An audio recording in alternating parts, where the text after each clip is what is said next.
On va passer à notre ordre du jour. Donc, comme d'habitude, le personnel est habilité à prendre la parole si le besoin se faisait sentir pour compléter les réponses. On va passer à l'élection aussi du secrétaire de séance. Je sais pas, Lisa.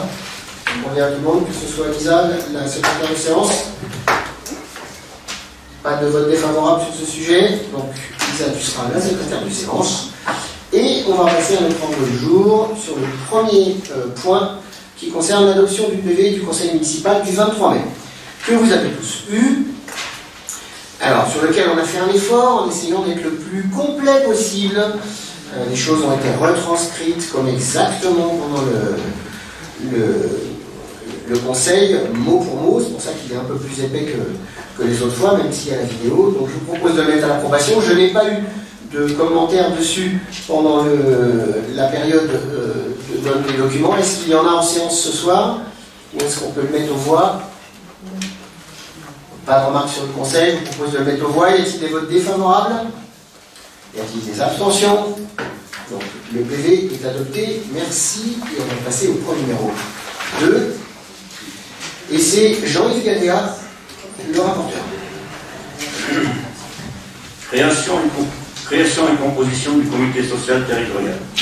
Vu le Code général des collectivités territoriales, vu les articles L611-1 à L613-11 du Code général de la fonction publique, vu la loi numéro 83-634 du 13 juillet 1983 portant droits et obligations des fonctionnaires, vu la loi 84-53 du 26 janvier 1984 portant dispositions statutaires relatives à la fonction publique territoriale et notamment ses articles 32, 32-1, 33 et 33-1. Vu le décret 2021-571 du 10 mai 2021 relatif aux comités sociaux territoriaux des collectivités territoriales et de leurs établissements publics, et notamment ses articles 4, 5, 6, 31 et 90, considérant que la loi 2019-828 du 6 août 2019 prévoit la création d'un comité social territorial dans chaque collectivité ou établissement employant au moins 50 agents. Considérant que la collectivité a atteint l'effectif requis et qu'elle est de ce fait tenue légalement de créer son comité social territorial, considérant l'avis du comité technique en date du 13 juin 2022, considérant que l'effectif apprécié au 1er janvier 2022 servant à déterminer le nombre de représentants titulaires du personnel est de 85 agents, 60 hommes et 25 hommes, non, 60 femmes, pardon, 60 femmes et 25 hommes, soit 70% de femmes et 30% d'hommes. Vu l'exposé du rapporteur, le conseil municipal, après en avoir délibéré, décide la création d'un comité social territorial dans les conditions énoncées par le Code général de la fonction publique et par le décret numéro 2021-571 du 10 mai 2021 précité.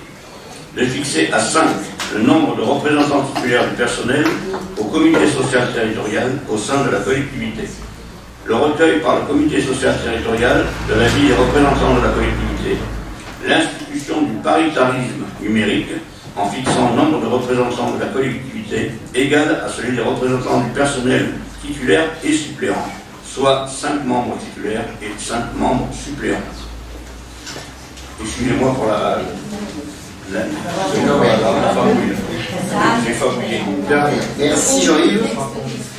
Alors, un petit commentaire rapide sur cette délibération. L'avis est un éternel recommencement, puisqu'il y a quelques années, le CT et le CHSCT étaient ensemble. On nous avait demandé de les séparer. Et puis là, hop, une mandature après, il faut les réunir. En gros, c'est ça, c'est ce que ça veut dire. Les choses qui sont importantes à savoir, c'est que dans le fond, ça ne change pas grand-chose au fonctionnement. La seule différence qu'il y a, c'est qu'il a été introduit la possibilité de sortir du paritarisme.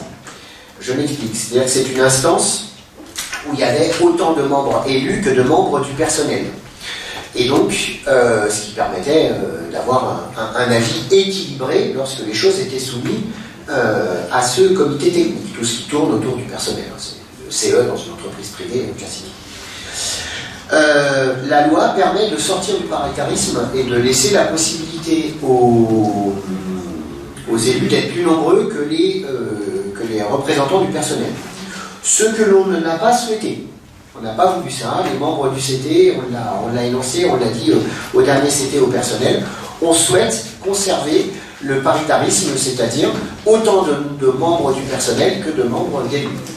Sachant que le CT a un avis consultatif et qu'en dernier recours, quand il y a un vote, même s'il devait être équilibré 5-5, c'est la voix du maire qui est prépondérante, mais ça permet aussi au décisionnaire final d'avoir un avis éclairé quand il a l'équilibre des forces en face. Si tout le monde est d'accord ou si tout le monde n'est pas d'accord, c'est quand même plus facile à prendre une décision et à prendre la décision la plus éclairée possible. Donc on a souhaité conserver ce paritarisme.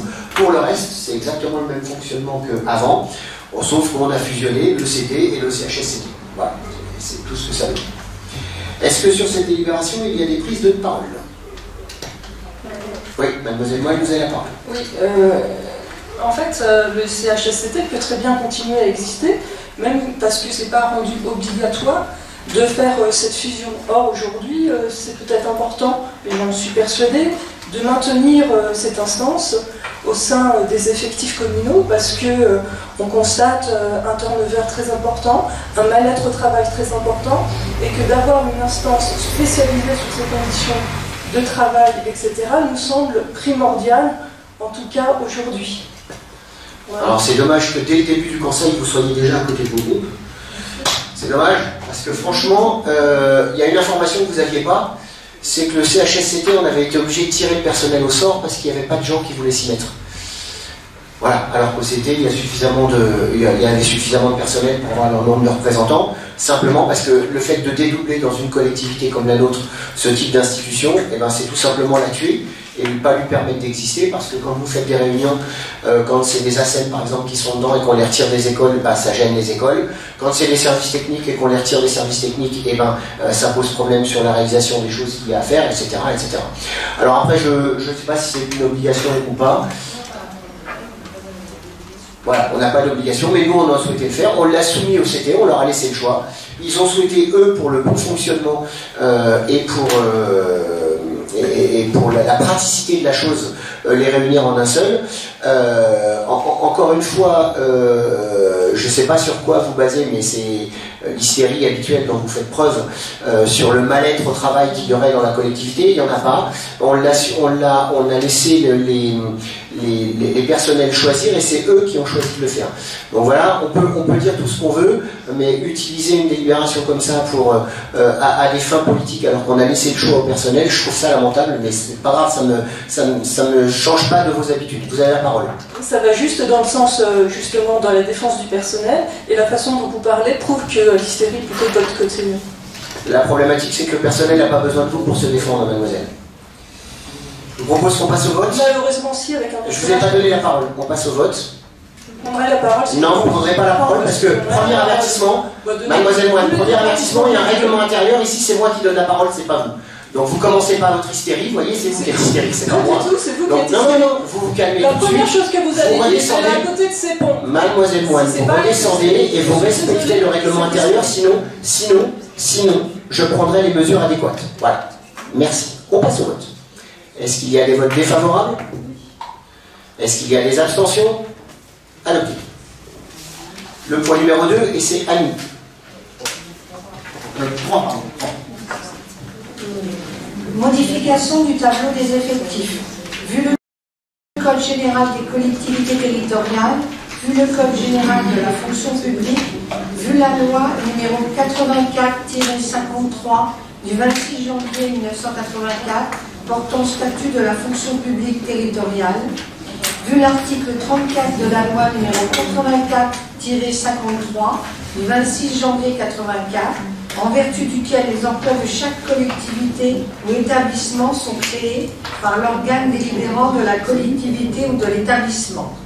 Considérant qu'il s'avère indispensable d'ajuster le tableau des effectifs à l'activité du service public, considérant l'avis du comité technique en date du 13 juin 2022, vu l'exposé du rapporteur, le conseil municipal, après en avoir délibéré, décide les modifications suivantes au tableau des effectifs avec effet au 1er juillet 2022. Suppression, un adjoint d'animation principale de 2e classe, Création, agent spécialisé des écoles maternelles, principale, 2e classe. Motif, intégration directe dans le cadre d'un changement de filière. Donne tous les pouvoirs à Monsieur le maire pour signer tous les actes à intervenir en vue de la bonne application de la présente. Précise que la dépense est inscrite au budget 2022. Merci Annie. Est-ce qu'il y a des prises de parole? Bon, ça c'est simple, hein. C'est une animatrice qui servait d'ADSEM, qui était en filière animatrice, et comme il y a un poste d'ADSEM qui s'est libéré, on fait progresser nos agents à leur demande, et c'était une volonté de cette personne de passer sur une filière ADSEM, marquée ADSEM, et pas simplement agent d'animation. Et donc on donne satisfaction. On peut passer au vote. Est-ce qu'il y a des votes défavorables? Des abstentions? Merci pour l'agent. La délibération numéro 4, et c'est Thierry Lemaire qui va s'en charger. Alors celle-ci est la suivante. C'est les premières délibérations d'une longue série de délibérations. Vous en avez d'autres sur les prochains conseils. On en a déjà parlé. C'est sur le fait de quitter le système comptable M14 pour aller sur le système comptable M57. C'est un changement de système comptable imposé par la trésorerie, suivant les collectivités, que ce soit les mairies, les départements, les intercos, etc. On a tout un programme pour basculer sur la M57, qui est plus proche d'ailleurs d'une collectivité privée, et qui est plus facile à gérer qu'une M14, qui était vraiment spécifique à la collectivité. Voilà. Thierry, vas-y. Adoption du référentiel budgétaire et comptable M57 au 1er janvier 2023. Vu la loi numéro 2015-991 du 7 août 2015 portant nouvelle organisation territoriale de la République, vu l'article L2121-29 du Code général des collectivités territoriales, vu l'arrêté interministériel du ministre de la Cohésion des territoires et des relations avec les collectivités territoriales et du ministre de l'Action et des comptes publics du 20 décembre 2018 relatif à l'instruction budgétaire et comptable L57 applicable aux collectivités territoriales uniques. Vu l'avis favorable du comptable public en date du 2 juin 2022, considérant que cette norme comptable s'appliquera au budget général et au budget annexe du centre médical des sources, considérant que les organismes satellites de la commune, CCAS, caisse des écoles, etc., appliqueront également le référentiel M57 à la même date, considérant que les principaux apports induits par le passage à la norme budgétaire et comptable M57 sont les suivants. Un référentiel porteur de règles budgétaires assouplies en matière de gestion pluriannuelle des crédits, de fongibilité des crédits et de gestion des dépenses imprévues. Un prérequis pour présenter un compte financier unique. L'intégration d'innovations comptables pour une amélioration de la qualité des comptes et une meilleure information du lecteur des comptes. Vu l'exposé du rapporteur, le conseil municipal, après en avoir délibéré, adopte par droit d'option le référentiel budgétaire et comptable M57 à compter du 1er janvier 2023. Précise que la norme comptable M57 s'appliquera au budget géré actuellement en M14, c'est-à-dire budget général et budget annexe du centre médical des sources, et autorise Monsieur le maire à mettre en œuvre toutes les procédures nécessaires à ce changement de nomenclature budgétaire et comptable et à signer toutes les pièces nécessaires à l'exécution de la présente délibération. Alors, est-ce qu'il y a des prises de parole?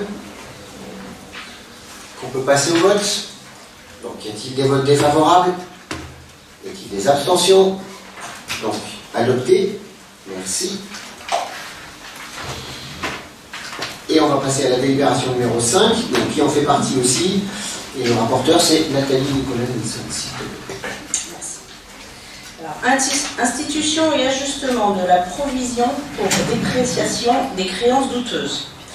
Vu le Code général des collectivités territoriales, et notamment l'article R 2321-1, considérant que la constitution de provision comptable est une dépense obligatoire et son champ d'application est précisé par l'article R 2321-1 du CGCT, considérant que par souci de sincérité budgétaire, de transparence des comptes et de fiabilité des résultats de fonctionnement des collectivités, le Code général des collectivités territoriales rend nécessaire les dotations aux provisions pour créances douteuses.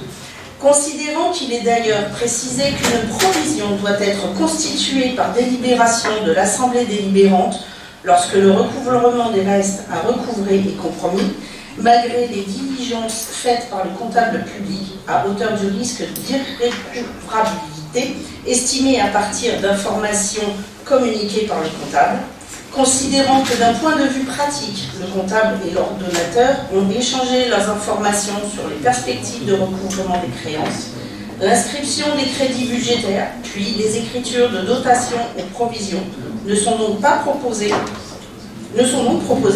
qu'après concertation et accord, dès lors qu'il existe, pour certaines créances, des indices de difficulté de recouvrement, compte tenu notamment de la situation financière du débiteur ou d'une contestation sérieuse. La créance doit être considérée comme douteuse. Dès lors qu'il convient d'être prudent en constatant une provision, car la valeur des titres de recettes pris en charge dans la comptabilité de la commune peut s'avérer supérieure à celle effectivement recouvrée et générer une charge latente. Considérant que le mécanisme comptable de provision permet d'appréhender cette incertitude en fonction de la nature et de l'intensité du risque, considérant que la comptabilisation des dotations aux provisions des créances douteuses ou dépréciations repose sur des écritures semi-budgétaires du droit commun par l'utilisation en dépenses du compte 6817, dotation aux provisions ou dépréciations des actifs circulants, considérant que la méthode proposée s'appuie sur l'ancienneté de la créance comme premier indice des difficultés pouvant affecter le recouvrement d'une créance, considérant que les taux forfaitaires de dépréciation seront alors appliqués de la manière suivante. Donc si on prend l'exercice de prise en charge de la créance par rapport à N-1, le taux de dépréciation serait de 25%, pour N-2 serait de 50%, N-3 75% et pour les années antérieures 100%. Vu l'exposé du rapporteur, le conseil municipal, après en avoir délibéré, retient pour le calcul aux dotations des provisions aux créances douteuses à compter de l'exercice 2021 la méthode prenant en compte l'ancienneté de la créance avec des taux forfaitaires de dépréciation tels que détaillés ci-dessus. Il s'engage à actualiser annuellement le calcul et à inscrire au budget communal cette provision pour les prochains exercices. Merci Nathalie. Donc, délibération très technique. Y a-t-il des prises de parole? Ou est-ce qu'on peut passer au vote aussi? Alors, y a-t-il des votes défavorables? Y a-t-il des abstentions? Bon, adopté. Merci. On va passer au point numéro 6 et le rapporteur c'est Tidiane. Merci Monsieur le maire. Oui, en préambule, avant de dire la délibération, je voudrais juste donner une précision concernant le travail que nous faisons actuellement avec les établissements scolaires. Je laisserai, une fois la délibération terminée, la lecture de la délibération terminée, je laisserai Jean Benoît vous apporter quelques précisions supplémentaires sur tout ce que nous avons pu faire avec les écoles dans ces derniers temps et les parents d'élèves. Je voudrais simplement, avant justement de lire ces deux délibérations qui vont suivre, vous informer que nous avons apporté une aide à l'école Perrault, Charles Perrault, que nous n'avons pas encore passé en délibération, mais qui passera au prochain conseil municipal en délibération, 2 aides. Une aide qui s'est soldée par la représentation d'une pièce de théâtre vendredi dernier, ou en tout cas il y a 2 jours, au CCB, où nous avons eu beaucoup de parents d'élèves qui sont venus, des parents d'élèves concernés, mais aussi des parents d'élèves qui n'étaient pas concernés. La collectivité a participé à hauteur de 600 € pour que cette action puisse se réaliser. Nous avons reçu cet après-midi, je suis désolé Jean Benoît, je n'étais pas transféré de mail, nous avons reçu un mail de Madame Biguet qui nous remercie infiniment d'avoir mis à disposition l'équipement. L'équipement a été réalisé pour servir aux Patousiens. Bien sûr, on lège les écoles en tant que de besoin. Nous ferons tout pour les mettre à l'aise et pour pouvoir présenter leur activité sur place. Et je peux vous dire qu'il y a 2 jours, si on n'avait pas cet équipement, je ne sais pas, là où se seraient installées les familles qui étaient venues, parce qu'elles étaient très nombreuses. Vous verrez dans les reportages qui vont suivre au niveau de la communication, vous verrez la masse de gens qui étaient venus et très heureux de saluer le travail des enfants, le travail de la maîtresse, mais aussi le travail de l'animateur. L'animateur qui est issu d'une association locale, rappelle-moi le nom, je l'ai cité dans mon posting, c'est Gilofer. Voilà. Gilofer, ben, c'est aussi une volonté de la collectivité de faire travailler les acteurs ensemble, voilà, pour porter nos actions. Le deuxième soutien, c'est ça, oui, la 61. Gilofer, c'est la 61 sur la commande. Le deuxième soutien, c'est un soutien qui porte sur un projet ancien, l'action piscine, transformé par M. Bédier qui est aussi enseignant à l'école Charles Perrault, qui a souhaité cette fois-ci partir avec ses enfants à l'extérieur de la collectivité pour leur apprendre voilà, à vivre en lien déjà en dehors d'un cadre habituel qui est l'école. Et nous avons participé à hauteur de 3 200 €, donc qui fera l'objet d'une délibération au prochain conseil municipal. Voilà, ces précisions apportées. Je passe à la lecture des 2 délibérations qui suivent. Versement d'une subvention exceptionnelle à la coopérative scolaire pour la classe découverte à Ansel du 13 au 19 mars 2022 de l'école Vivaldi. Vu le Code général des collectivités territoriales, vu la demande de subvention effectuée par Mesdames Portefeuille et Fémy, enseignantes en classe de CM2 à l'école Vivaldi, pour le séjour organisé au ski du 13 au 19 mars 2022 dans la commune Ansel, dans les Alpes du Sud, vu l'exposé du rapporteur, le conseil municipal, après en avoir délibéré, décide d'attribuer une subvention exceptionnelle d'un montant de 2 000 € à la coopérative scolaire Vivaldi pour l'organisation de ce séjour. Précise que ces crédits sont prévus en section de fonctionnement au compte 65-74. Alors, est-ce qu'il y a des prises de parole ou est-ce qu'on peut passer au vote? Est-ce qu'il y a des votes défavorables? Faites attention. Donc, adopté. Merci. Et Tigane, numéro 7. Versement d'une subvention exceptionnelle à la coopérative scolaire pour la classe découverte au Grand Bornand du 3 au 8 avril 2022 de l'école Vivaldi. Vu le Code général des collectivités territoriales, vu la demande de subvention effectuée par Mesdames Lecomte, enseignante en classe de CP, De Breton, enseignante en classe de CP CM1, et Annette, enseignante en classe de CE1, CE2, à l'école Vivaldi pour le séjour organisé au ski du 3 au 8 avril 2022 dans la commune du Grand Bornand en Haute-Savoie. Vu l'exposé du rapporteur, le conseil municipal, après en avoir délibéré, décide d'attribuer une subvention exceptionnelle d'un montant de 3 000 € à la coopérative scolaire Vivaldi pour l'organisation de ce séjour. Précise que ces crédits sont prévus en section de fonctionnement au compte 65-74. Merci Tigane. Est-ce qu'il y a des prises de parole ou est-ce qu'on peut passer au vote? Donc, est-ce qu'il y a des votes défavorables? Des abstentions? Donc, adopté. Merci pour eux. Alors, la délibération suivante concerne un contrat pour un véhicule frigorifique. Et c'est Virginie rapporteur. Contrat de location d'un véhicule frigorifique financé par un contrat de régie publicitaire avec la société Visiocom Trafic Communication. Vu le Code général des collectivités territoriales, vu la proposition par la société Visiocom Trafic Communication de la mise à disposition gratuite d'un véhicule frigorifique neuf de marque Renault Kangoo ou Peugeot Partner financé par la vente d'emplacements publicitaires sur le véhicule, annonceurs locaux, entreprises partenaires, pour le portage de repas et pour les manifestations communales.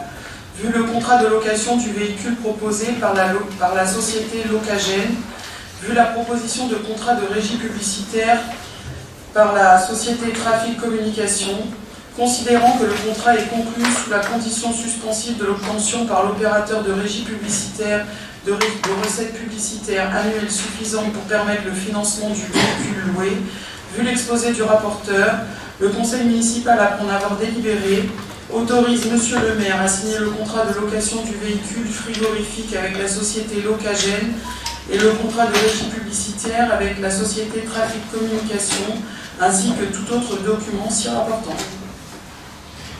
Alors, ça fait un petit moment qu'on réfléchit à la succession, pas dire au remplacement, mais à la succession de notre remorque frigo qui fonctionne, alors qui marche encore très bien, hein, qui a été réparée. D'ailleurs, on a changé de groupe froid il y a quelques temps, donc elle peut encore tenir un petit peu, mais comme on a l'espoir, avec le développement de la résidence senior, que le portage des repas se développe, on a été contacté par une société, donc vous la connaissez tous, hein, pour ceux qui sont élus, force de faire des salons, vous la voyez, il y a des minibus qui circulent pour des communes, ou des autocars, ou des véhicules, voilà. Donc ils ont un système sur un véhicule frigo, donc on propose de passer la convention là, sachant que la convention là ne nous engage pour l'instant à rien, elle est obligatoire à prendre pour que lui puisse travailler derrière et essayer de rechercher sur la liste des partenaires qui travaillent avec la commune, parce que c'est comme ça que ça fonctionne, on leur a fourni, aller les démarcher pour voir si c'est possible de mettre en place. C'est sur 3 ans, hein, c'est ça Thierry, je crois. Voilà, sur 3 ans la location, sachant qu'au bout des 3 ans, on peut soit renouveler, soit acheter le véhicule, soit le rendre et arrêter, enfin voilà, c'est assez souple sur le système.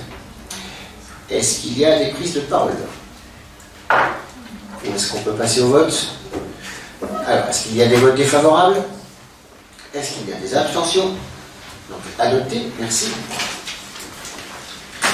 La délibération suivante, c'est sur une modification du règlement intérieur des services de restauration scolaire avec le loisir et périscolaire et études surveillées. Et c'est Sébastien Bête, le rapporteur. Merci. Modification du règlement intérieur des services restauration scolaire, accueil de loisirs, accueil périscolaire et études surveillées. Vu le Code général des collectivités territoriales, vu la délibération numéro 13 du 28 mai 2021 portant approbation des modifications apportées au règlement intérieur des services périscolaires, considérant qu'il est nécessaire d'apporter des modifications à ce règlement intérieur, vu l'exposé du rapporteur, le conseil municipal, après en avoir délibéré, approuve le règlement unique modifié annexé à la présente délibération qui restera valable jusqu'à la prochaine délibération. Alors, on vous l'a transmis, on vous a mis avec en bleu les choses qui changeaient. Alors en fait, il n'y a vraiment pas grand chose. Les modifications sont vraiment dues au changement de logiciel qu'on fait sur la commune, puisqu'on passe de Berger Nouveau au logiciel Cyril, et que au lieu de parler d'inscription sur ce logiciel, on parlera de réservation. C'est pour ça que en bleu, au tout début du truc, vous avez marqué les conditions d'accès, de mobilité, de modalité d'inscription et de réservation, de facturation, etc. Donc il y a ça comme mise à jour. Alors le gros avantage de ce logiciel-là, c'est qu'on ne sera plus obligé chaque année, et là je pense que les parents vont nous le dire, de redemander un dossier d'inscription complet chaque année. Il y aura uniquement l'avis d'imposition à transmettre pour le calcul, bien évidemment, et puis les mises à jour sur éventuellement les changements de numéro de téléphone portable ou les changements de... Voilà. C'est vraiment ce genre de sujet-là, donc ce sera vraiment plus facile pour les parents parce qu'il y aura une simple mise à jour.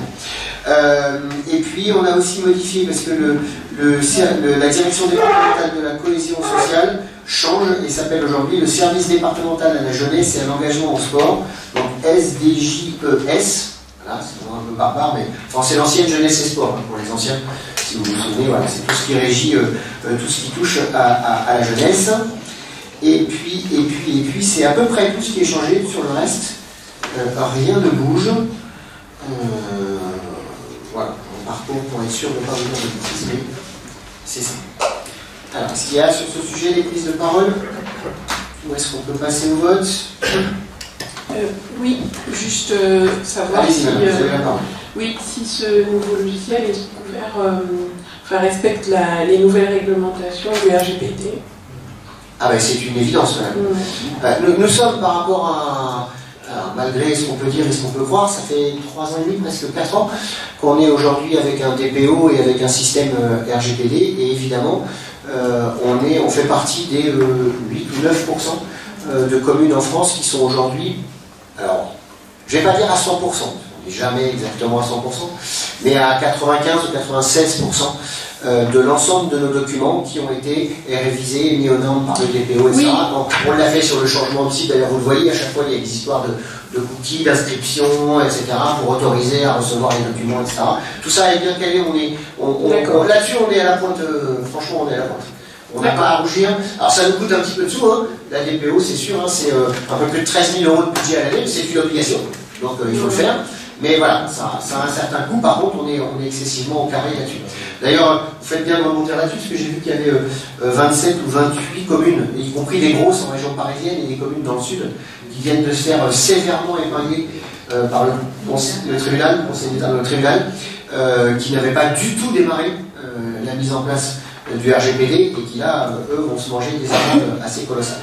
Donc nous, on voulait éviter de payer des amendes, donc on fait les choses oui, de jolie. on en avait déjà parlé même l'année dernière. Oui, oui. Simplement, c'est du fait que les données, certaines données sont conservées, c'est pour ça que je posais la question. Non, alors, la bascule se fait et le logiciel est lui-même validé par les services de l'État et en conformité avec, donc on n'a pas du tout de D'accord. souci. Très bien. Oui, c'est vrai, tu veux compléter peut-être. Oui, non, c'était pour dire aussi que notre DPO, donc Madame Habitat, le cabinet qui travaille pour nous, elle se met en relation à chaque fois avec nos prestataires extérieurs pour justement vérifier la légalité des choses. D'accord. D'ailleurs, quand on avait changé le site internet l'année dernière, elle avait été intégrée avec le prestataire qui nous faisait le site internet et c'est même elle qui faisait le tampon pour que l'intégralité du site soit bien aux normes réglementaires, etc. Donc ça, rassurez-vous, de ce côté-là, on est au carré, on ne joue pas avec le feu. Enfin, on essaie. Alors, est-ce qu'il y a d'autres prises de parole ou est-ce qu'on peut passer au vote? Alors, est-ce qu'il y a des votes défavorables? Est-ce qu'il y a des abstentions? Donc, adopté, merci.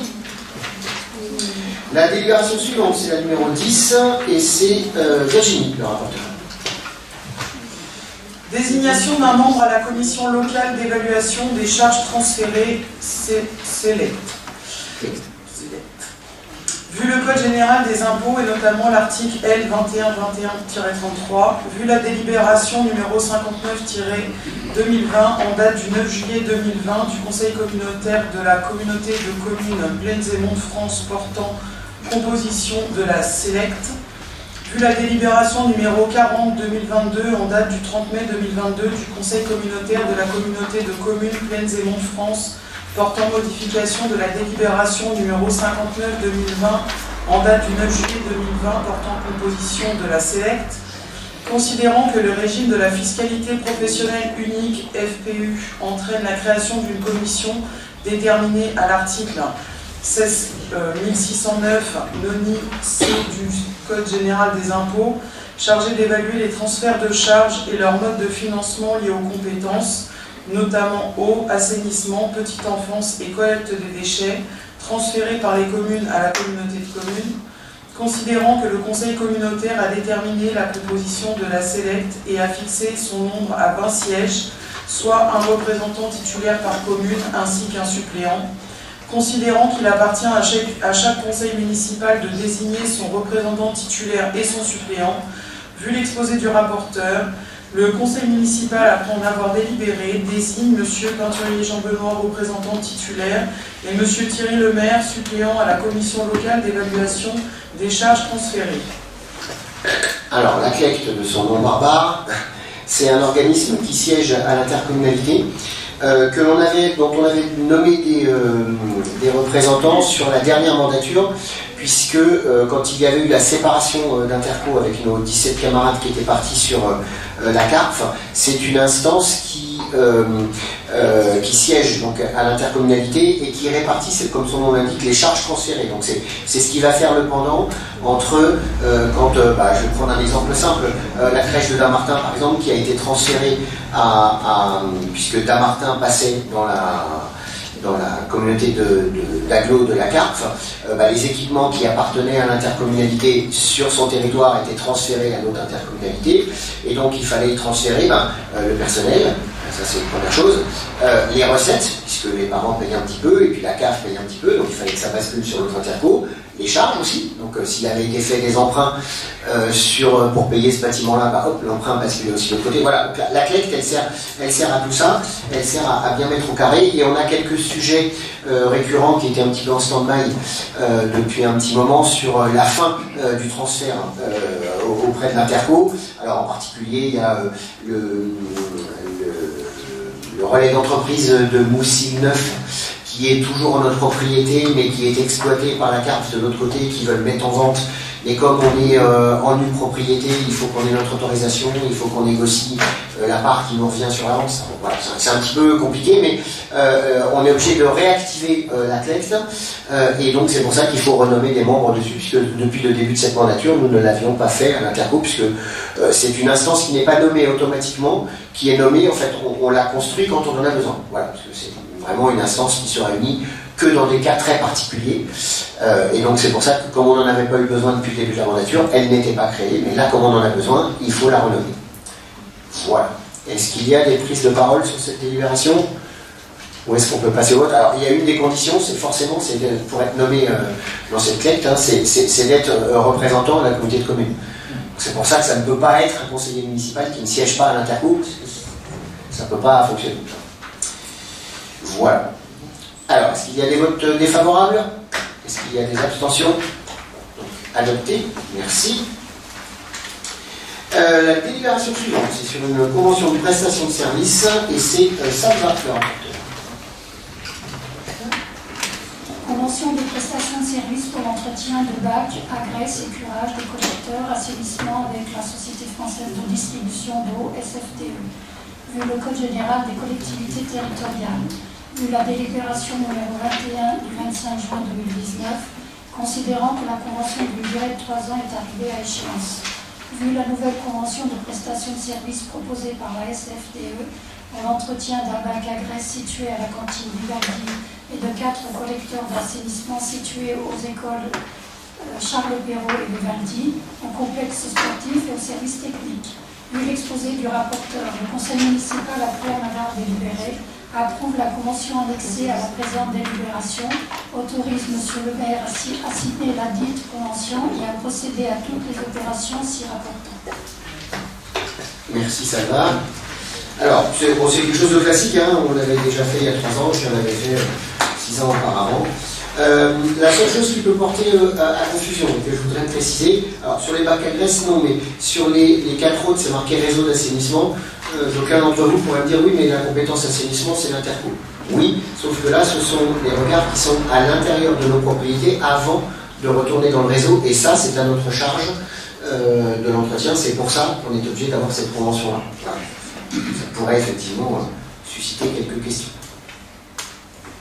Alors, est-ce qu'il y a des prises de parole ou est-ce qu'on peut voter? Pardon, je ne vous ai pas donné le montant qui n'a pas changé et qui est de 5 000 et des cacahuètes. 5 182,80 TTC, soit 4 319 € hors taxe. On a de la chance, ça fait partie des choses qu'on peut augmenter. Alors, est-ce qu'il y a des votes défavorables? Est-ce qu'il y a des abstentions? Donc, adopté, merci. Alors, on est arrivé au terme de notre ordre du jour. On va passer aux deux questions orales. Je vais répondre aux deux, même s'il y en a une, on pourrait juger qu'elle est arrivée hors délai, mais on va y répondre, puisque en mettant le conseil le mercredi, des fois avec le dimanche, c'est pas forcément évident. Donc le groupe Alliance Malthusienne, vous avez la parole, et puis après je répondrai aux questions. On a fait des questions du public par internet, on a eu 2 questions, je répondrai. Et puis j'aurai une série d'informations à vous communiquer, parce qu'il y a des choses nouvelles qui sont arrivées ces derniers temps. Allons-y, nous vous écoutons.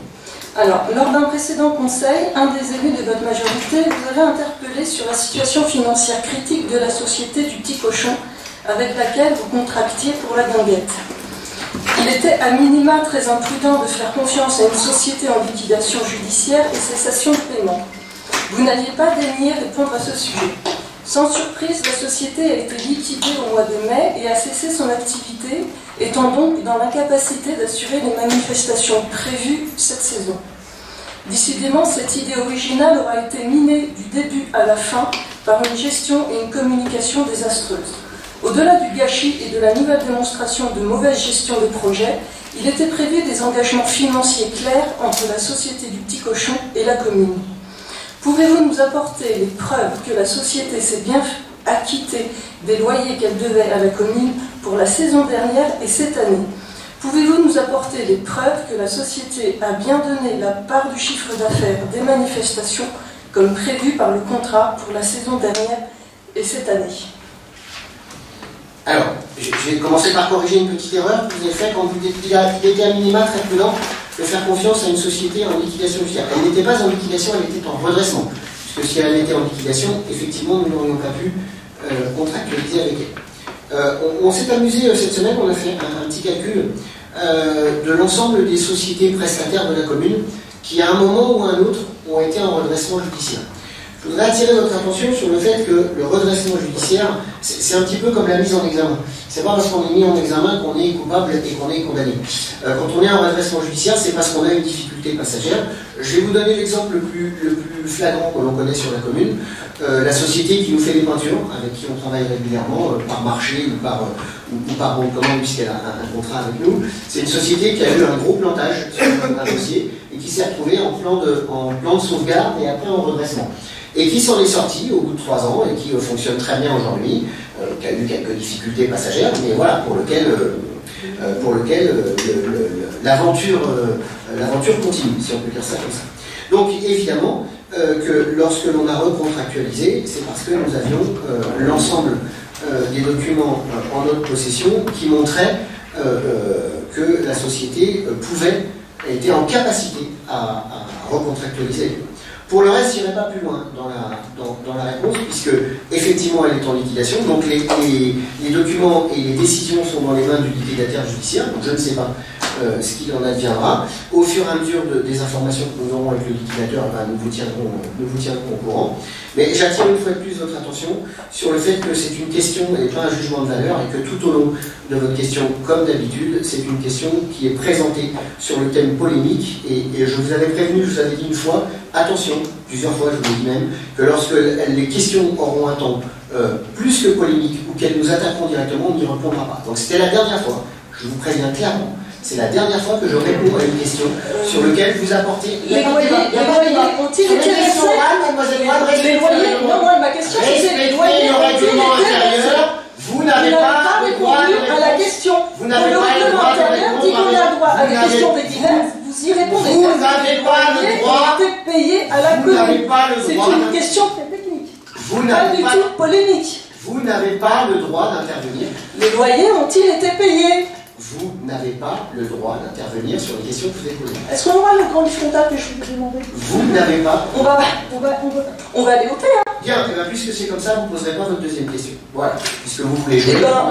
Vous respectez pas votre règlement intérieur. Le règlement intérieur, c'est 2 questions. Et bien comme vous, voilà. Et vous répondez même pas à la première. Alors, on va passer aux questions du public. Alors, j'ai eu 2 questions qui ont été posées. Une par M. Claude Michels, 1 rue Brunier, qui nous dit: dans le contrat de location de la salle des Bruniers, est-il autorisé que le locataire tire un feu d'artifice en pleine nuit à 4h35, comme cela fut le cas dans la nuit du dimanche 25 au 26? Alors, il a tout à fait raison. Non, c'est pas du tout autorisé, et c'est bien spécifié que les artifices et les pétards, etc. sont interdits. Et d'ailleurs, il y a possibilité de retenir sur la caution. Par contre, ce que l'on peut répondre, c'est que effectivement ça n'a pas été tiré des Bruniers pour la simple et bonne raison, et je vais vous le dire, c'est que c'était quelqu'un de notre entourage qui avait loué la salle et qui effectivement n'a pas tiré de feu d'artifice. Alors c'est vrai que dans le silence de la nuit c'est très perturbant avec les répartitions à droite à gauche. On a des gens de Noël-Fort qui nous ont dit non c'était tiré de la salle, des gens d'ici qui nous ont dit non c'était tiré des Bruniers, d'autres de l'autre côté de la commune qui nous ont dit non c'était tiré à côté de chez nous du stade. Donc voilà, dans le silence de la nuit, des bruits de pétards et des claquements de pétards, on peut aisément croire que ça vient d'un droit. Ce qu'on peut répondre à M. Michels, c'est lui dire qu'on peut lui assurer que ça n'a pas été tiré de l'intérieur des Bruniers. Ce n'est pas de la faute des locataires qui avaient loué la salle des Bruniers ce soir-là. C'est une question que j'ai soulevée, puisque c'est pas la première fois, c'est plusieurs week-ends qu'on a des soucis de cet ordre-là. C'est un élément que j'ai traité avec le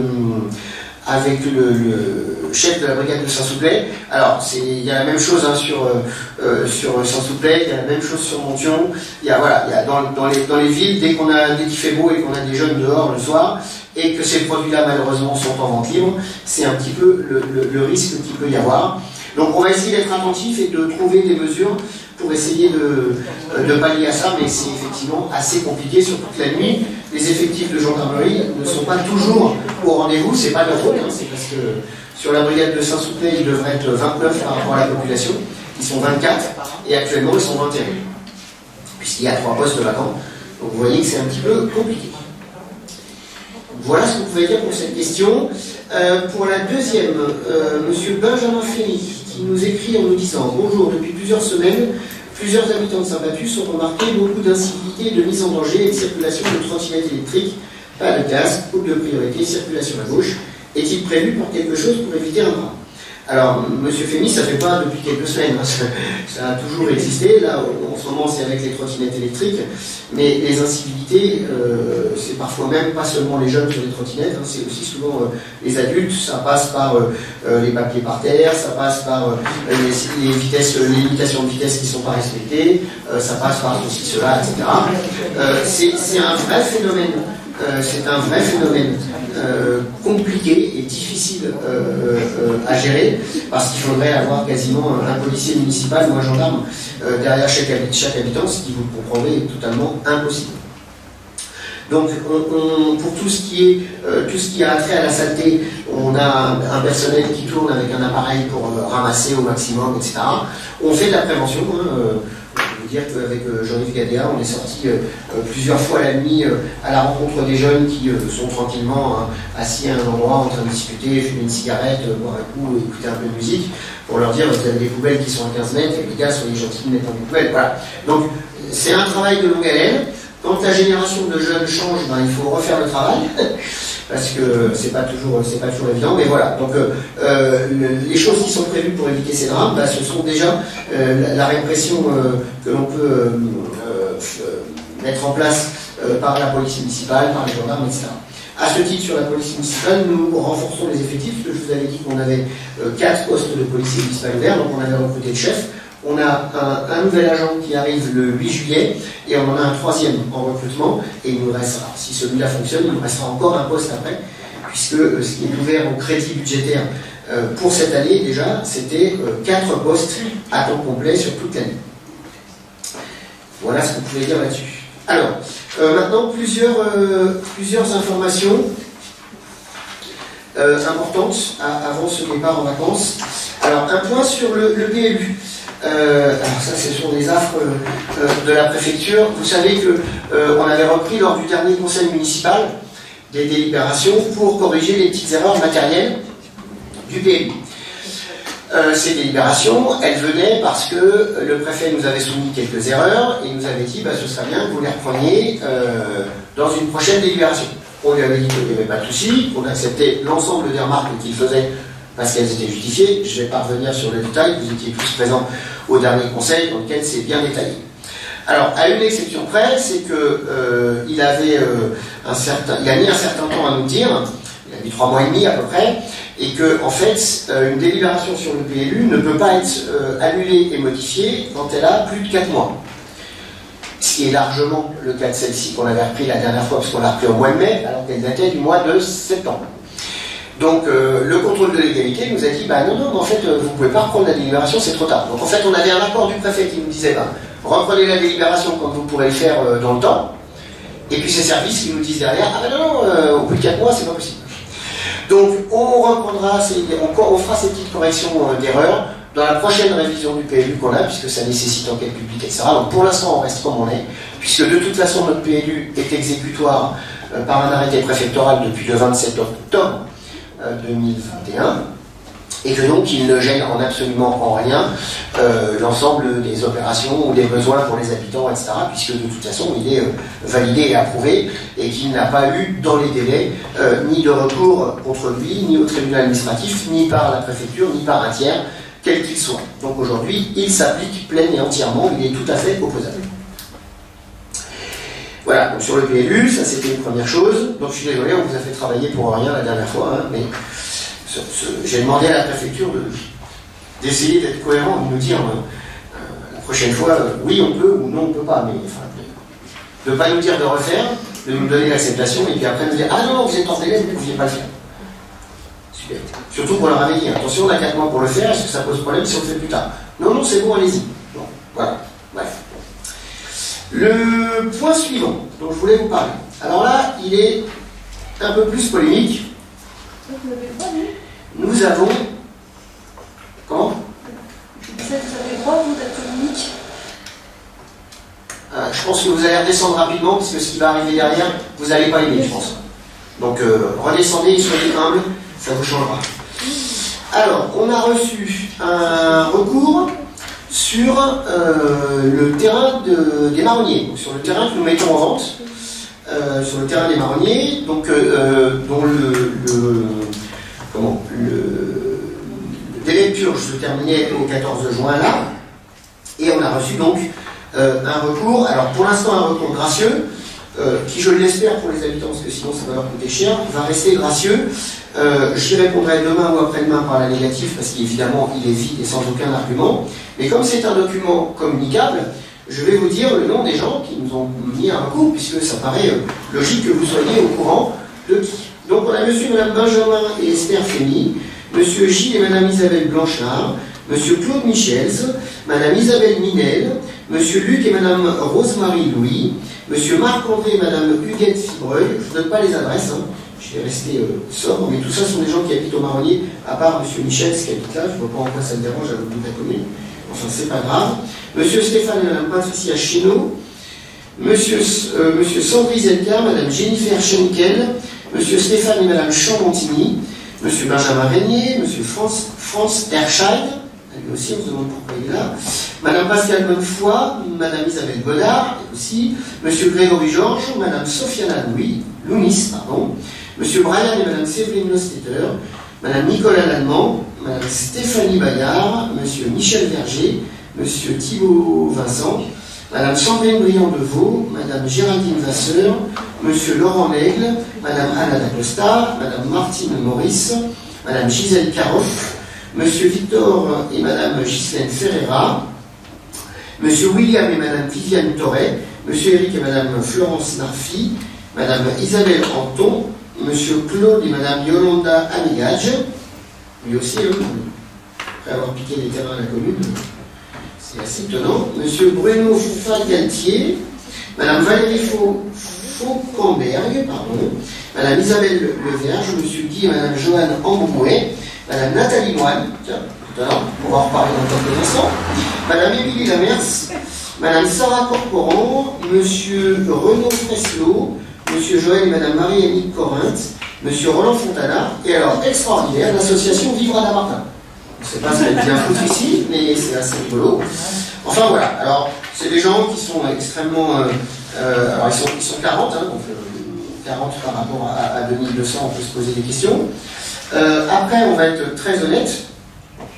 Le blocage de ce terrain, s'il devait se poursuivre, empêcherait la réalisation du terrain synthétique, puisque la vente des 600 000 vient dans le financement, puisqu'on a à peu près 1 million d'euros hors taxe, à peu près. Donc on a une subvention de la Fédération française de football.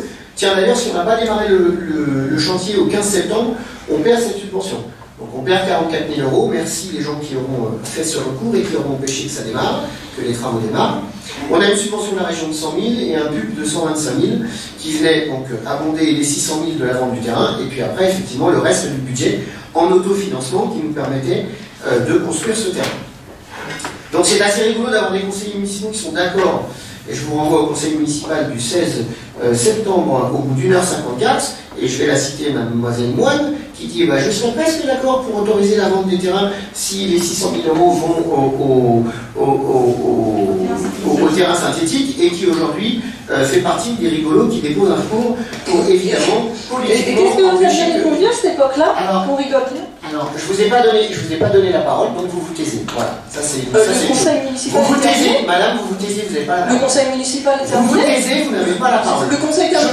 Le conseil est terminé. Je vais vous dire un truc. Je pense que quand on est dans votre position et qu'on est absolument accroché simplement au pouvoir, qu'on cherche par tous les moyens à exister. Vous savez, quand on se présente à tout et n'importe quoi, qu'on perd à chaque fois, hein, c'est pas grave, mais vous nous direz d'ailleurs si vous êtes candidat à la prochaine présidentielle, parce que vous les avez toutes fait, hein. Département, région, mairie, vous avez toujours tout le temps tout perdu, mais c'est pas grave, vous continuez, vous êtes accroché comme un morpion. Heureusement que je parle de meilleur score. Donc si vous voulez, quand vous avez une attitude comme vous, c'est honteux, madame, c'est honteux. Vous devriez être 100 pieds sous terre, vous devriez déjà être parti, tellement vous devriez avoir honte de l'attitude que vous avez. Heureusement que j'ai de meilleurs scores. On rigolera bien quand le recours sera débouté, et quand par contre la commune vous attaquera au tribunal parce qu'elle aura décalé un équipement public qui sert à des centaines de Pathusiens juste pour assouvir votre ego. Voilà. Qui a perdu par le foot, et vous le savez, depuis très longtemps. Alors, on va passer au point suivant. Les écoles.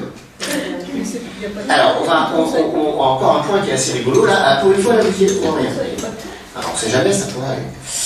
Ce qui est assez rigolo dans les écoles, c'est qu'il y a, avec Tiviane, on a reçu toute l'année dernière l'inspecteur, tout au long de l'année.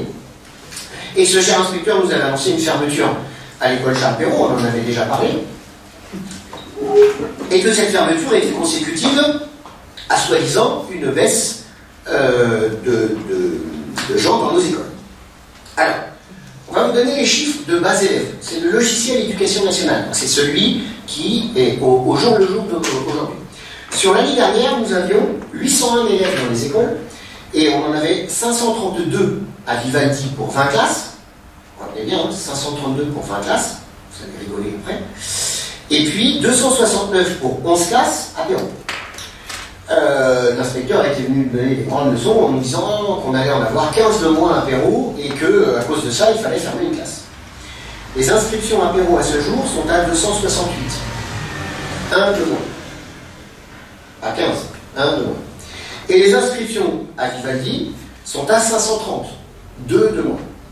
C'est-à-dire que, à la rentrée prochaine, c'est le statu quo, quasiment. 3 élèves sur 800, on était à 800, on est à 798, avec les quelques départs et les quelques arrivées qui vont arriver dans l'année, on sera peut-être à 803, ou voilà, ça sera de plus, de moins, ça va assez s'équilibrer. Mais il y a 2 mois, vous vous souvenez, je vous ai dit au conseil qu'il était venu nous voir et on avait réuni les parents d'élèves en leur disant, l'inspecteur nous a assuré que la fermeture de Perrault, il ne reviendrait pas dessus, parce que de toute façon, il n'avait pas d'instit à mettre en face, puisque sur la circonscription, enfin sur le département 77, il y avait 1100 postes d'instit à pourvoir, et que, une fois l'écrit et les oraux passés, ils en ont sélectionné 447, donc moins 700, d'accord? Et là, avant-hier, comme par miracle, on a eu un petit SMS le soir, en sortant d'une réunion, nous disant on rouvre celle de Perrault et on en ouvre une autre à Vivaldi. Oui, vous pouvez nous expliquer. Alors en fait, ce qui se passe, c'est qu'entre-temps, on avait oublié un événement. C'est les élections. Et on a changé de ministre. Et le nouveau ministre a dit application stricte de la règle. Alors effectivement, cette règle est très très bien, et on est parfaitement d'accord avec. Cette règle, elle dit en grande section maternelle, en CP et en CE1, maximum 24 par classe.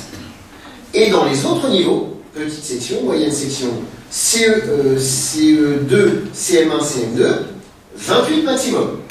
Alors effectivement, quand on fait ça, si vous divisez 530 par 20, vous arrivez à plus de 24 ou plus de 28. Donc, hop, on rouvre une classe à Vivaldi. Et évidemment, pareil à Perrault. Alors, pas de souci, on a le mobilier, on a les logos, on a tout ce qu'il faut, il n'y a pas de problème là-dessus. La seule chose qui m'inquiète, et où je voudrais vraiment vous mettre en garde, et on verra à la rentrée, je souhaite avoir tort, j'ai quelques inquiétudes, sur les listings qui nous ont été donnés, en face des profs, je vois marqué vacant, vacant, en attente de nomination, vacant, vacant. Donc ouvrir des classes, c'est bien, et avoir des instituts pour mettre dedans, c'est mieux. Et quand on a posé la question à l'inspecteur, il a dit ah mais moi je m'occupe d'ouvrir des classes, je ne m'occupe pas de mettre les instituts en face des effectifs. Et il espère que le rectorat aura les gens pour mettre devant. Voilà. Vous me permettrez d'être assez dubitatif là-dessus et être très inquiet parce que ça veut dire que ok, c'est très bien pour des moyennes de classe qui baissent, hein, parce que, excusez-moi, tiens, je vais reprendre 2 secondes, je vais vous donner les moyennes par classe. Donc en maternelle, à Vivaldi, il y aura donc 7 classes, on sera à 26,28 de moyenne, ce qui est parfait. Et pour 14 classes, 347 élèves en élémentaire, en moyenne, à 24,78. Donc nickel, vraiment très très bien. Et à Perrault, elles sont les moyennes, elles ne sont pas marquées sur celui-là, mais c'est pareil, on était, si vous faites le calcul, 268 divisé par 28 et par 24, on est à 26, c'est des bananes aussi, je crois. Voilà. Donc c'est effectivement très très bien, on espère, et on va prier le ciel très fort pour qu'on ait des instituts à la rentrée dans ces classes-là. Mais si c'est le cas, ce sera très bien, et on aura tout organisé pour que ça avance. Sur les écoles, on va continuer. Sylviane faisait référence tout à l'heure alors il y a des fois, c'est pour ça qu'il le précisait, il y a des fois vous avez des délibérations qui apparaissent en conseil, parce que là, en l'occurrence, on versait une subvention à la coopérative pour aider à payer le voyage. Il n'y a pas de délibération, comme par exemple les 3 200 € dont tu as parlé, c'est nous qui payons la prestation piscine, etc. directement, donc dans ce cas-là, il n'y a pas de délibération, mais c'est bien aussi de faire des délibérations juste pour information, de façon à ce que le conseil soit tenu au courant de l'ensemble des dépenses qui vont vers les écoles. Il y a eu plein de projections et de films. Tu as parlé de la séance de théâtre de Madame Billet, où là c'était un projet de classe, mais il y a eu pour toutes les classes, maternelles, primaires, etc., des projections dans le CCD qui s'y prêtent vraiment très très bien, et où les instituts et les enfants sont assez ravis. Voilà, et puis on continue l'avancement du PEDT qui reprendra à la rentrée pour se finaliser sur la fin du dernier trimestre et pour pouvoir rapidement être validé en tout début d'année 2023. C'est l'objectif qu'on s'est fixé. Pas mal d'entre vous m'ont saisi, et je suis entièrement d'accord avec vous, sur la saleté de l'entrée du parc de Neufort en allant au magasin Carrefour Contact. Alors, on a un certain nombre d'échanges de mails, le dernier date d'hier, où Prologis s'est engagé à faire le nettoyage, puisque le terrain leur appartient, donc on ne peut pas intervenir dedans. La problématique vient du fait qu'avant, vous vous souvenez, on avait le Merlon, qui était juste au début de la rue, ce qui fait que c'était assez difficile de s'engager pour aller déposer des choses. Et les pompiers nous avaient demandé de laisser l'accès, parce que la borne d'incendie, elle est 10 mètres plus loin sur le trottoir de droite. Donc on a vu avec eux, ils ont juste besoin d'un accès piéton pour ça. Donc Prologis va faire le nettoyage et va ravancer le Merlon en laissant un accès piéton juste à la borne d'incendie, de façon à ce que ça ne devienne plus un espèce de no man's land où les gens ont tendance à pouvoir déposer. Et puis c'est vrai que la présence des gens du voyage à côté, c'est pas souvent eux parce qu'ils ont une benne, autant il y a beaucoup de choses qu'on peut leur reprocher, mais là dans ce cas-là généralement, mais c'est les gens qui profitent en disant on pensera que c'est les gens du voyage et hop on va balancer.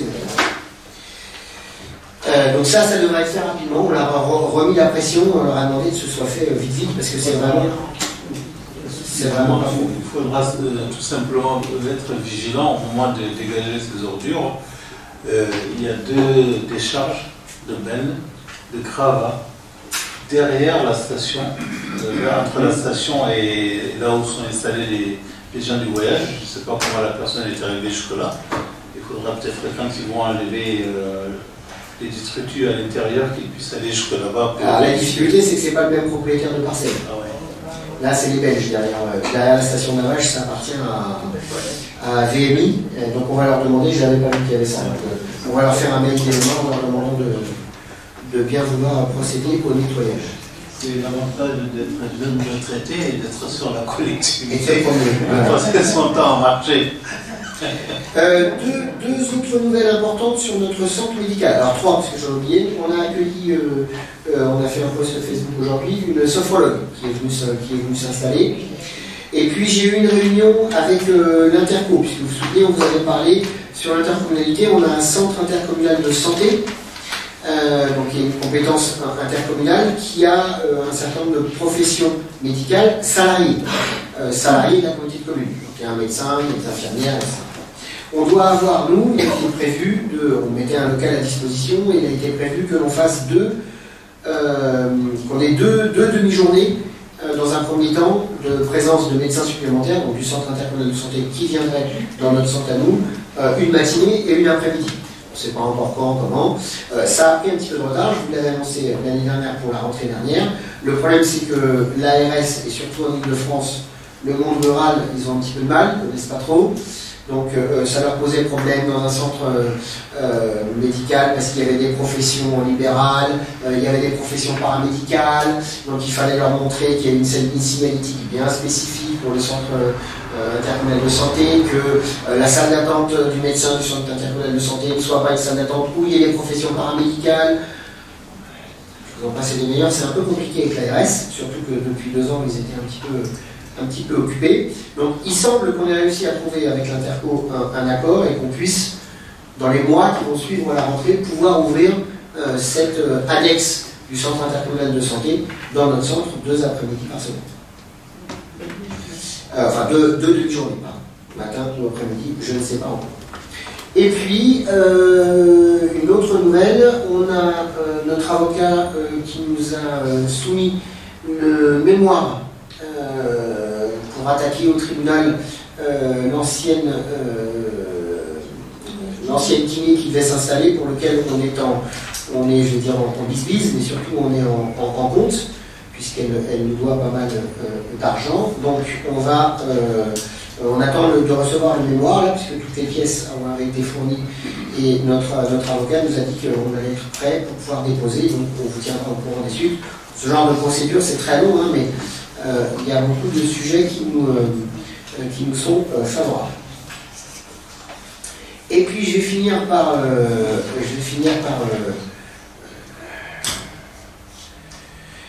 ça doit faire la 20e fois, je pense, que je le répète.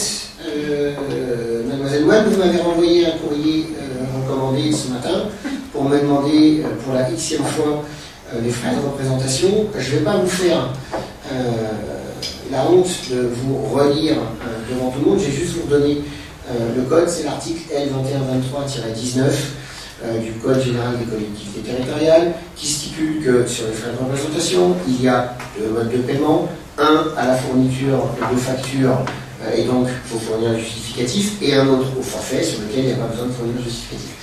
Donc ça fait 200 fois, 300 fois, 400 fois, 500 fois qu'on vous dit qu'on est au forfait et que donc on n'a pas les factures à vous donner. Alors si ça vous amuse d'aller au tribunal, puisque dans le courrier vous menacez, donc d'abord l'information c'est je ne vous les donnerai pas parce que je n'ai pas à vous les donner. C'est pas parce que je ne veux pas, c'est parce que la loi ne prévoit pas que vous voyez ce genre de truc. C'est réservé au comptable public. Et si lui juge qu'il a besoin de me le demander, il me le demandera. Vous n'êtes pas plus forte que l'État, vous n'êtes pas plus fort que le Code général des collectivités territoriales. Par contre, vous avez le droit d'être intelligente, de réfléchir, de bien lire, d'écouter, de prendre des bons conseils et de vous apercevoir qu'une fois de plus, et une fois n'est pas coutume, comme toujours, vous êtes à côté de vos pompes. Vous voyez, je démarre le conseil. On est rentré là, c'est pas grave. Si vous pourriez me répondre par écrit, ça serait mieux. Mais on vous répondra, vous inquiétez pas. Oui, voilà. S'il vous plaît, par écrit. Comme quoi, vous ne me donneriez pas les justificatifs de vos frais de représentation. Je ne vous les donnerai pas, de toute façon. Non, mais oui, mais marquez-le-moi par écrit. Bien sûr. Merci. Voilà, alors on a fini les informations que je voulais vous... Alors, excusez-moi, monsieur le maire. Vous me demandez la parole? Oui, c'est ça. Voilà, je vous la donne. Si ça vous fait plaisir, je vois que c'est un non, plaisir profond. Il y a juste la règle. Non, mais c'est un grand plaisir. Respecter les règles. Non, mais je les respecte, monsieur le maire. Je n'ai aucun problème avec ça. Alors, maintenant que vous m'avez donné cette parole, alors on a passé environ 20 minutes pour toutes sortes d'informations qui forcément, effectivement, sont utiles pour la ville, mais vous avez trouvé le moyen de ne pas répondre à la deuxième question à laquelle nous avons droit, sous prétexte que vous agissiez comme un... Voilà, vous aviez une attitude anti-républicaine dans ce conseil, vous permettez de manquer de respect non seulement à une élue de la ville, mais une femme. Enfin, c'est inacceptable en fait. Je tiens quand même à vous interpeller. Pardon, je ne voulais pas vous couper, pardon, je me suis trompé de bouton. Allez-y, remettez votre... Je trouve ça lamentable. Vous imaginez l'image que vous rejetez pour notre ville? Comment est-ce qu'on perçoit un conseil municipal? Je ne voulais pas en venir là, mais vous savez, vous donnez des grandes leçons de démocratie. Je vais vous en donner une. Ce qui est inacceptable, c'est quand on est conseiller municipal et qu'on répond aux conseillers qui tiennent le bureau de vote pour la démocratie, qu'on a pique-nique le soir et qu'on ne peut pas venir faire le dépouillement, et qu'on n'est même pas présent au bureau de vote, alors qu'on vous a envoyé une demande et que vous n'êtes pas disponible. Mais c'est une grande image de la démocratie. Vous avez certaines tendances à vouloir répondre aux gens et attaquer les personnes à partir du moment où vous savez, il ne faut pas attendre de répondre pour se faire battre quand on est dans le chef. Mais vous, voilà. Donc, commencez par pour me battre et aucun pouvoir de me battre. Commencez par être une bonne démocrate et après on pourra discuter. Et votre jugement de valeur que vous portez sur moi, sur les autres, gardez-le parce que je suis probablement plus respectueux des hommes que vous. Non, ça m'étonnerait. Ça m'étonnerait. Vraiment, c'est lamentable. Et votre manière particulière d'aller sur la vie personnelle des gens, c'est incroyable. Enfin, vous pensez qu'on va tomber par terre lorsque vous allez faire ça? Parce que j'ai dit à certains élus que je n'étais pas là, j'ai tout à fait la liberté de tenir un bureau de vote ou de ne pas le tenir, jusqu'à preuve du contraire. Voilà.